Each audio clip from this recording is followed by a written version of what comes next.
ndabashimiye mukomeza kudukurikirana umunsi ku munsi. Iyi ni Master G TV nk'ibisanzwe. Nyuma y'ifatwa rya Kanyabayonga, Perezida Felix Antoine Tshisekedi Tshilombo yateranyije inama y'inkubagahu. Nyuma y'ifatwa ry'umuryi wa Kanyabayonga i Kinshasa, hateranyije inama igamije gufata imyanzuro zo kuba yahagarika M23 ikomeje kwigarurira ibice byinshi mu burasirazuba bwa Repubulika ya Demokarasi ya Kongo. Ni inama yateranyije ku uyu munsi w'ejo hashize tariki ya 29/6/2024 iteranira ku murwa mukuru w'igihugu cya RDC cyangwa se Repubulika ya Demokarasi ya Kongo. Ikaba yarayobowe na Felix Antoine Tshisekedi Tshilombo nk'uko byatambutse kuri televiziyo y'igihugu, bitangajwe n'umuvugizi wa guverinoma w'iki gihugu Patrick Muyaya.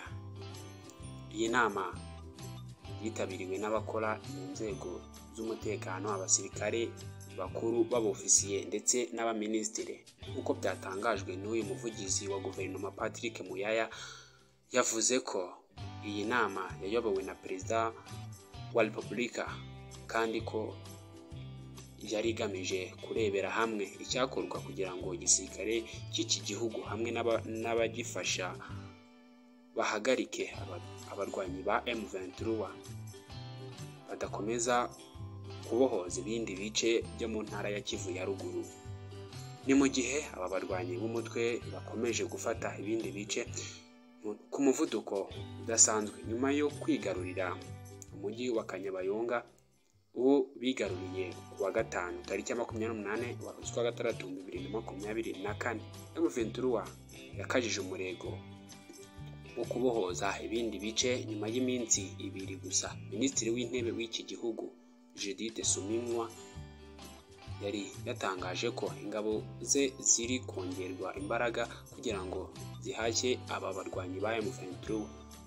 Ibyo yabitangaje ubwo yari mu ruzinduko rw'akazi yari yagiriye i Goma. Muri icyo gihe yanavuze ko M23 izirukanwa paka igasubizwa iyo yavuye.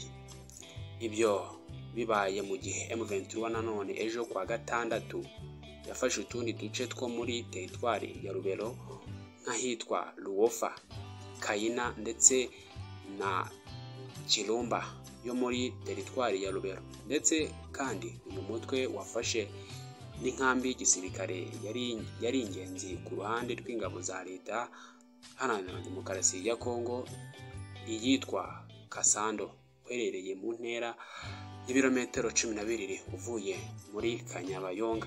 Amakuru ava muri ibyo bice avuga ko iyi nkambi y'ihuriro y'ingabo zirwana ku ruhande rwa leta ya Kinshasa, M23 yayifatiyemo ibikoresho bya gisirikare byinshi kandi ikaba yarimo abasirikare benshi, ndetse muri bo abenshi ngo bakaba barasize ubuzima. Barimo ingabo z'u Burundi, abacancuro, Wazalendo, FDLR, FARDC n'abo mu ngabo za SADC.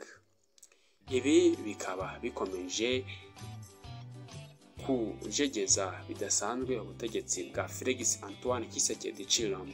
Amakuru mwateguye kandi mwagizwagaho nanjye Master G. Cyangwa se ukana subscribe kugira ngo mumeze kubana nanjye mu biganiro byinshi bagezaho. Ndabashimiye.